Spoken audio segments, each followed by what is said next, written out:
Today on r/ProRevenge. IT ProRevenge on cheating wife. Someone posted a story earlier that was a bit too close to a true story that I was involved in. I previously shared it as a comment in another sub and thought I'd share the real story. This takes place before smartphones were omnipresent. I had a friend, we'll call him Bob, that was suspicious of his wife's social circle. One of her closest friends had been caught cheating and tried to throw her under the bus as well. Bob had no proof and things settled down for a while. Bob was an IT professional and very good with PCs and networks. Nearly a year later, Bob's wife is acting shady again after her high school reunion. He confides in me and we talk through some scenarios. He jokingly mentioned a keylogger. He finally asked me to just drop it and most of all don't tell anyone, not even your wife. A couple months pass and I'm up early, 5:30 to 6, getting ready for work. I get a Facebook Messenger notification and see that I've been sent a link from Bob, but it's a group chat. It's literally everyone we know, her family, his family, our friends, strangers, everyone. I didn't open it, it looked like a phishing link even though it came from him who's extremely cautious. A short while later I get an email from Bob with some ominous and unsavory comments and the same link. It's a group email with the recipients open copied, his wife's work, her family, her friends, his family, other people I didn't know. I knew it was legitimate now, so I opened it. The link was to a hastily made website containing pictures and videos of his wife and another man. This wasn't hidden camera footage, it was screenshots including video screen captures. Weeks worth of screenshots. He had captioned each item with snarky comments and colorful names for his wife and her lover. It was an embarrassing amount of evidence. Videos of her touching herself with her lover. Chat logs about how they can't wait to F again. Solo touching videos of her and him. Tons of pictures.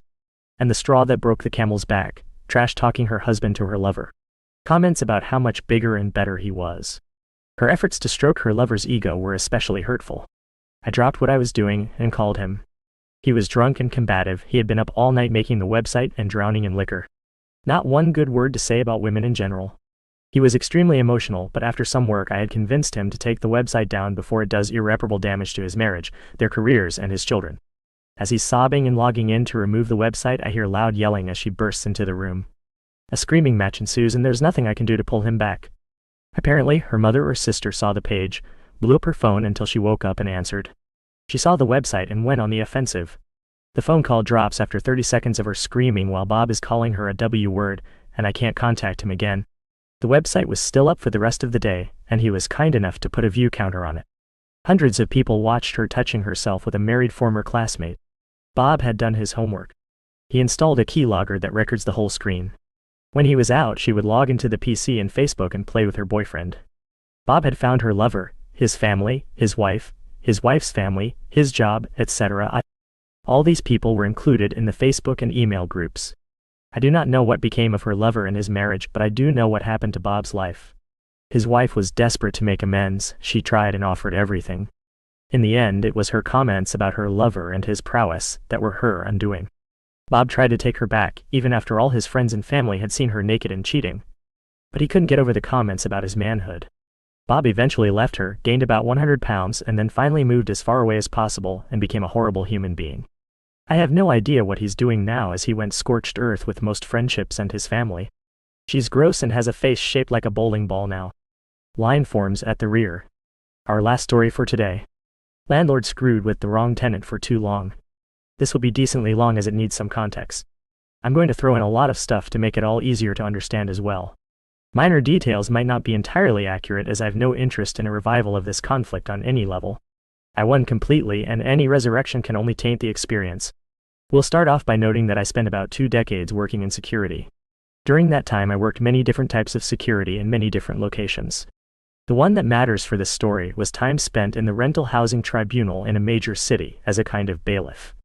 For those not knowing what that is, think a courtroom, in a major city anyway. In a smaller town it'll probably be an event room in a hotel or a community center, as you'd see on TV but with less formality and an adjudicator instead of a judge.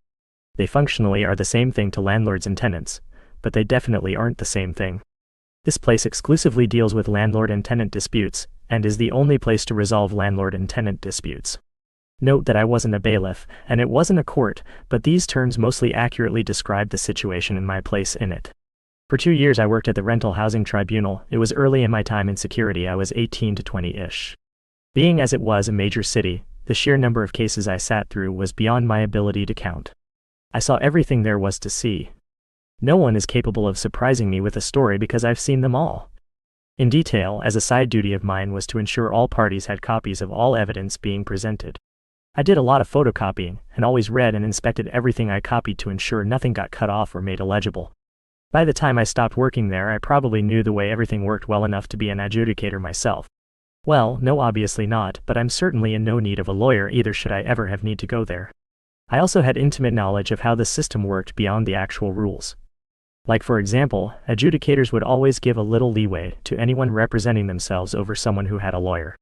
Or how pissed off adjudicators would get when a party was speaking out of turn. Seriously, do not do that. Skip forward almost a decade. I left the city, and am in a fairly large town in the same province, same tenant laws. I have a few roommates in a decently sized townhouse. We get along well. But there's a problem. Only I can write checks and our paydays don't line up. So I'm the one who pays the rent, and I usually can't do it on the first because roommates don't usually all pay in time. We advise the landlord we might be a day or two late, but we'll always have it by the third at the latest. They have no problem with it at all. I spoke to them myself. For about a year this works fine. No complaints from landlord because even if we're often a day or two late, we always pay. We're also fairly quiet and don't damage the property. Nearly model tenants. I do not actually have any idea why, but one day this changed. I suspect a different person in the company started overseeing the region. One day, suddenly we got a summons to the Rental Housing Tribunal, hereafter to be referred to as RHT, on the 2nd of the month for failure to pay rent. This doesn't actually lead to a case because we paid the same day. But now we have to pay the application fee the landlord paid in order to serve the summons. I bitched to the neighbor, who was also the superintendent, and eventually heard back that their contact at the company was now demanding first of the month, no exceptions. Well, that really didn't work for us, so we probably had to pay that fee 15 to 20 times over the next 2 years. I could have gone to tribunal over it, but we were technically without a leg to stand on and I knew it. Maybe if I went enough times I can ding them for harassment, but I don't have time for that and my roommates don't care. After being split between us, all the fee wasn't enough deterrent to change our behavior, so we accepted it. If this was the only issue, there wouldn't be much story though. At around the same time the rent leeway vanished, so did mandatory maintenance. I'm not going to list everything that went wrong and wasn't fixed. You'll get a decent idea at the end. We suffered through it. We were all working too many hours at shit pay to be able to actually do anything about it. We adapted. But after about 2 years it broke. Everyone but me up and moved out for various reasons within a 4-month period. I'm not going into any details on my roommates at all because things kinda exploded for a couple different reasons outside of this. No reason to dig any of that up. I had been saving up a while and was able to quit my job without having to immediately get another, so I suddenly had a lot of time. I didn't want to stay and pay the rent by myself or have to find new roommates I could live with, and with my experience in the RHT, I knew I had the landlord by the balls. So I went for them. I stopped paying rent. Annoyingly, I didn't get a summons the first month. But I did the second. So I went. With a meticulously documented plethora of evidence of failure to maintain the property and entering the property without formal notice. I had a copy for the landlord and a copy for the adjudicator. I know from experience that technically you're supposed to give the other party the evidence before the tribunal, but I also knew about that leeway an adjudicator gives to those who represent themselves. So I didn't give the landlord the evidence until our case came up, 100% total ambush. They argued they were ambushed, but the adjudicator just dismissed the case, dressed me down a little, and told me to file my own summons as I should have done. This was the petty revenge. The landlord and lawyer drove 3 hours to get there for nothing. Worse than nothing. I filed my own summons, and the big day shows up. It's been about 4 months of me not paying rent at this point. I'm prepared to if I lose, but I don't think I'm going to lose. The whole thing could not have gone better. I had 20 to 30 pages of evidence and 20-odd photographs. They had nothing. They had no actual defense for our water heater being out for 6 months or us not having a fridge for a year, just to mention 2 severe issues. Their entire defense rested on us being late for rent, which actually worked against them once that led to the adjudicator learning how many times we'd paid the application fee, and lies that had no evidence to support them. They even talked over me a few times, and I saw in his eyes the one time I opened my mouth to protest during their turn to speak, but forced myself to shut up with every gram of willpower I had, so only a squeak came out. The adjudicator respected me. He had no respect for the landlord. I had won on every possible front. The only question was how much. It was more than I'd ever seen. I got 9 months of free rent, and the landlord was ordered to have everything fixed before the next month was over, or I'd get more. I gave notice I was leaving at the end of the 8th month and left at the end of the 9th. Because the landlord had never renewed the lease, I didn't have to give him the 3-month notice the lease specified. If you want a figure to put to it, I basically got a $13,000 judgment in my favor, adjusted for inflation and rounded. I also made the landlord and lawyer drive 3 hours twice only to lose. The landlord's face was so red at the end, I thought he'd have a heart attack. He didn't though. Bye, Mark. And those are all the stories we have for today. See you tomorrow.